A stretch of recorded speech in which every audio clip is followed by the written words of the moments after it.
तो वो अमीर आदमी वहाँ से जा चुका था। उन्हें यकीन नहीं हुआ कि उस आदमी ने सच में ये घर उन्हें मुफ्त में दे दिया है। घर मिलते ही पति का ध्यान सबसे पहले पीछे वाले उस तहखाने पर गया। उसे शक था कि या तो ये कोई धोखा है या फिर उस तहखाने में कोई गहरा राज छुपा है। पत्नी ने उसे समझाया कि जो चीज अपनी नहीं है उसके बारे में सोचना बंद कर दे, वरना कहीं ऐसा न हो कि उन्हें वापस अपनी गरीबी वाली जिंदगी में जाना पड़े। पत्नी के समझाने पर जॉन ने अपने मन के लालच को कुछ समय के लिए दबा दिया, पर वो एक सही मौके का इंतजार भी कर रहा था। जब घर की पार्टी का दिन आया तो उन्होंने अपने सभी दोस्तों और रिश्तेदारों को घर पर बुलाया। सभी लोग इस कपल की अच्छी किस्मत से बहुत जल रहे थे। जॉन को भी लोगों से अपनी तारीफ सुनना काफी अच्छा लग रहा था, लेकिन तभी वहाँ एक बिन बुलाए मेहमान आ गए, जिसे देखकर उसके होश उड़ गए। ये औरत जॉन की कोवर्कर और उसकी एक्स गर्लफ्रेंड थी। सेलिना को अपनी पत्नी से खुद जाकर बात करते देख जॉन बुरी तरह घबरा गया। उसे समझ नहीं आ रहा था कि सेलिना आगे और कौन सा तमाशा करने वाली है, इसलिए जब लोगों का ध्यान नहीं था तो वो सेलिना के पीछे पीछे वॉशरूम में चला गया। जॉन ने उसे समझाया कि वो इतने खास मौके पर उसके लिए कोई मुसीबत खड़ी न करे। तभी उसका एक दोस्त घबराया हुआ उसे ढूंढते हुए आया। उसने जॉन को बताया कि घर के पीछे कोई फटे पुराने कपड़ों वाला आदमी आया है। जब सब लोग पीछे पहुंचे तो वो आदमी पेट्रोल का एक डिब्बा लिए वहाँ काफी देर से खड़ा था। उसकी आंखों में इस घर के लिए एक अजीब सा डर था, जैसे इसके अंदर कोई खौफनाक चीज हो। जॉन ने आगे बढ़कर उससे पूछा कि वो आखिर करना क्या चाहता है, पर उस आदमी ने उल्टा उसे ही सलाह दी कि जल्दी से इस घर को जला दे, वरना बहुत देर हो जाएगी। उस आदमी की चेतावनी का जॉन पर कोई असर नहीं हुआ।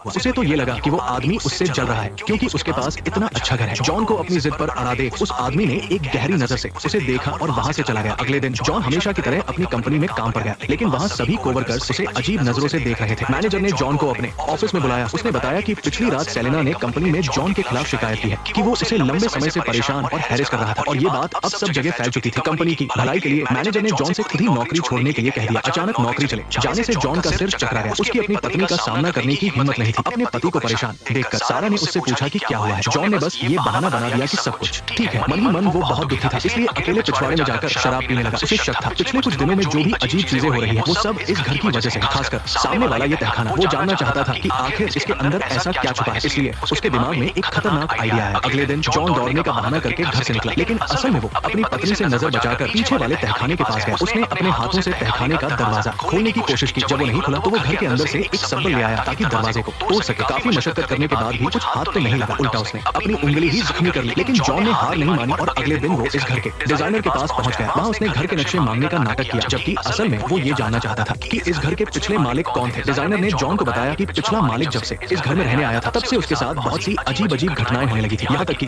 बाद में तो उसकी दिमागी हालत भी खराब हो गई थी। इस घर का राज जानने के लिए घर वापस आकर जॉन उस नक्शे को बहुत ध्यान से देखने लगा। फिर उस पर दिए गए इशारों की मदद से उसे जल्द ही घर के अंदर एक खुफिया दरवाजा मिल गया और ये छोटा सा दरवाजा सीधा उसी तहखाने में खुलता था। नेक्स्ट पार्ट देखने के